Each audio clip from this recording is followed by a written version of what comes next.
जय श्री हरि। आज की जो वीडियो का टॉपिक है वो है हमारे कष्टों के बारे में, हमारे कर्मों के हमारे कष्टों के बारे में, हमारे कर्मों के बारे में, कि जो भी हम कष्ट झेलते हैं, दुख दर्द अपने जीवन में झेलते हैं, उनका कारण कौन है, उनका दोषी कौन है।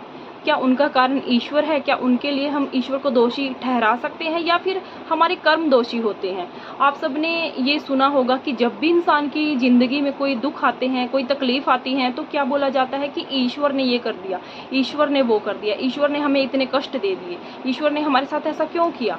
तो क्या जब ईश्वर को दोष दिया जाता है अपने दुख के लिए, है ना, ईश्वर को दोष दिया जाता है, क्या एक्चुअल में ऐसा होता है कि ईश्वर ही उन दुखों का दोषी होता है या फिर हमारे कर्म दोषी होते हैं? क्योंकि बोला जाता है कि हम सब इस धरती पर सब के सब अपने कर्मों का भुगतान करने ही आए हैं, अपने कर्मों को झेलने ही आते हैं यहाँ पे, ठीक है। क्योंकि जो ये जन्म मरण का जो एक चक्रव्यूह है, ये कर्मों की वजह से ही तो चला हुआ है ना।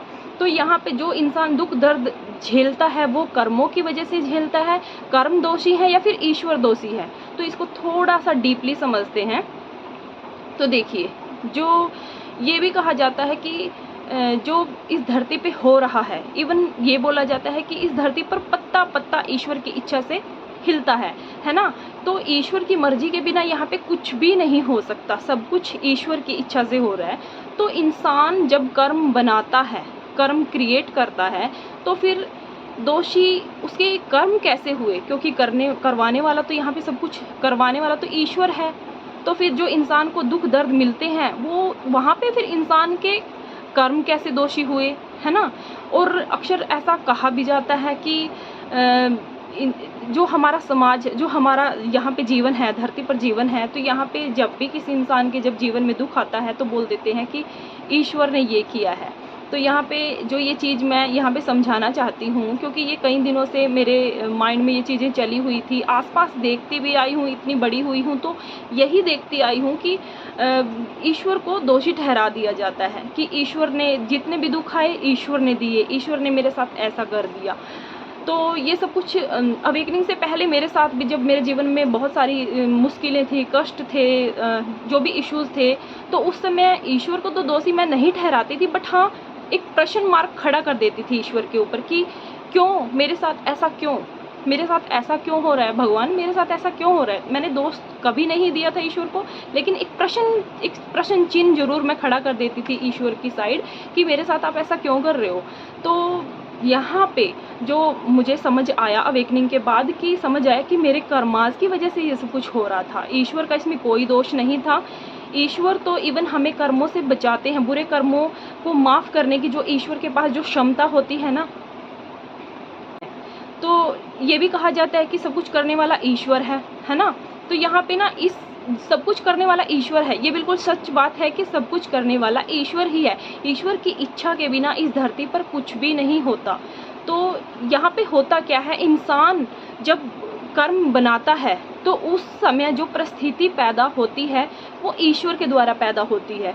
वो ईश्वर के द्वारा ही जो एक रचना रची जाती है, उस रचना के चक्रव्यूह में एक तरह से वो एक परीक्षा होती है इंसान की, और उस चक्रव्यूह में इंसान कई बार फंस जाता है, बहुत बार फंस जाता है, और जैसे ही वो फंस गया उससे बुरा कर्म पैदा हो गया, और बुरा कर्म बनते ही फिर इंसान को उस बुरे कर्म का भुगतान जब करना होता है तो उसकी लाइफ में, उसके जीवन में कष्ट आते हैं, दुख आते हैं, है ना। तो इसमें हमारे जो दुख हैं उसका दोषी कौन हुआ? हमारे खुद के कर्म हुए, ना कि ईश्वर। क्योंकि ईश्वर ने तो एक परिस्थिति पैदा की थी, और परिस्थिति में भी आपके पास ऑप्शन थे, है ना। मान लो कि कोई इंसान रास्ते से जा रहा है और उसके पैसे गिर गए हैं, तो आप या तो उसको रोक करके, उसको बोल करके, बता करके उसके पैसे दे सकते हो, लेकिन अगर आप खुद से रख लेते हो तो ये बुरा कर्म बन गया आपका, ठीक है। लेकिन कोई भी परिस्थिति जब ईश्वर पैदा करता है तो हमारे मन में जो विचार आते हैं वो एक नहीं आता, वो सिर्फ ऐसा नहीं हो सकता कि बुरा ही विचार आएगा,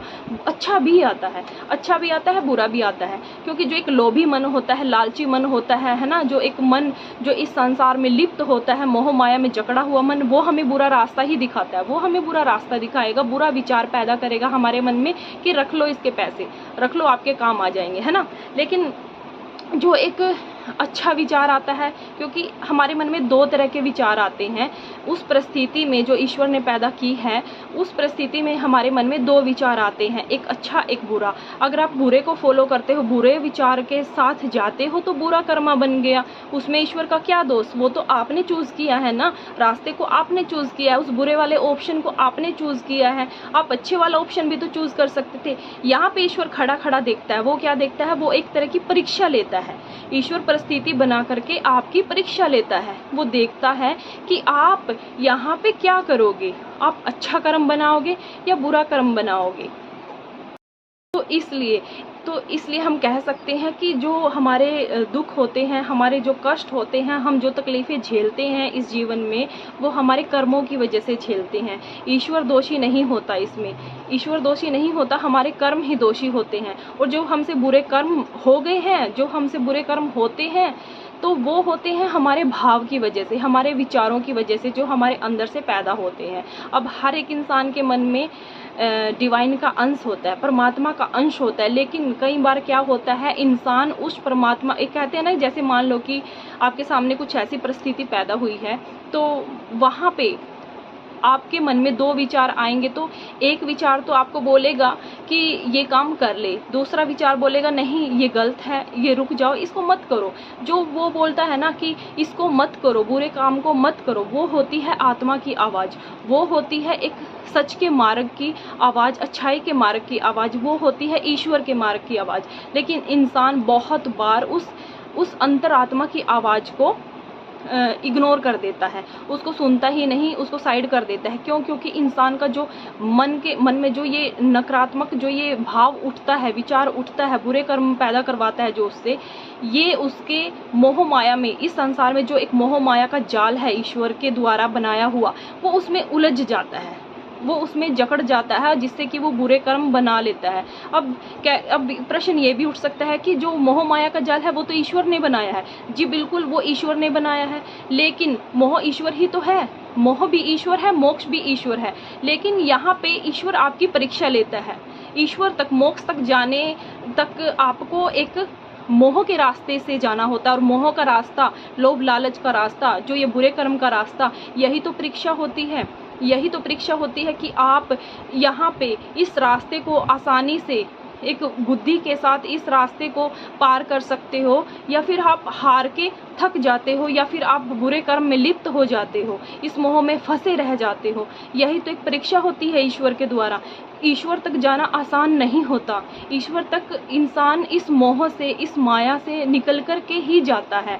अगर वो मोह में फंस जाता है तो ईश्वर तक जाना उतना ही मुश्किल होता है। अगर वो इस मोह में पढ़ करके अपनी आंखें बंद करके निकल जाता है, इसको अस्वीकार कर देता है बुरे रास्ते को, तो वो उतनी ही आसानी से ईश्वर तक चला जाता है। तो इसीलिए बोला जाता है कि जो हमारे कर्म होते हैं ना, वो हम बनाते हैं, लेकिन परिस्थिति ईश्वर बनाता है। वो तो जो हमारे हमसे कर्म, बुरे कर्म बन जाते हैं, उनका जो हम भुगतान करते हैं, वो कर्म ही हमारे लिए दोषी बनते हैं। ईश्वर हमारे लिए दोषी नहीं होता।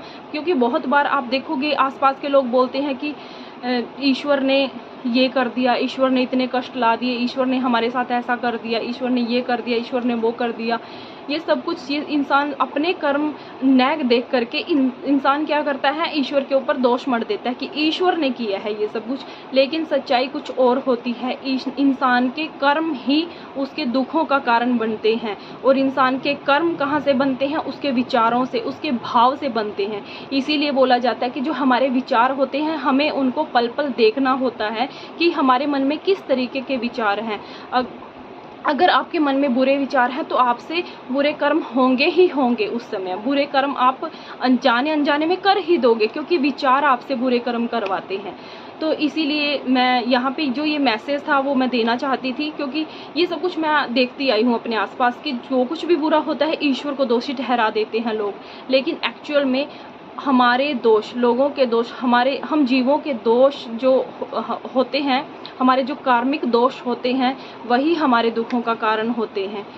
तो ईश्वर तो एक दीनदयाल बोला जाता है ईश्वर को, है ना, दीनदयाल। तो ईश्वर तो एक कृपा करने वाला है। ईश्वर तो इवन अगर हम ईश्वर को ध्यान करते हैं, ईश्वर के अपने विचारों में ईश्वर को बसा करके चलते हैं, ईश्वर तो इवन हमें क्षमा करने की भी एक शक्ति रखता है।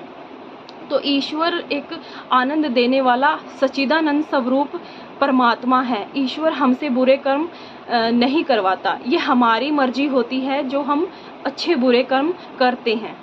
तो यहाँ पे जो ये एक मैसेज था वो मैं देना चाहती थी, क्योंकि मैं ये कई दिनों से मेरे माइंड में बात चली हुई थी। मैं देखती हूँ जब अपने आसपास कि हाँ, लोग अपने कष्टों के लिए ईश्वर को दोषी ठहरा रहे हैं, ईश्वर को बोल रहे हैं कि ईश्वर ने हमारे साथ गलत किया, ईश्वर ने हमारे साथ ये किया।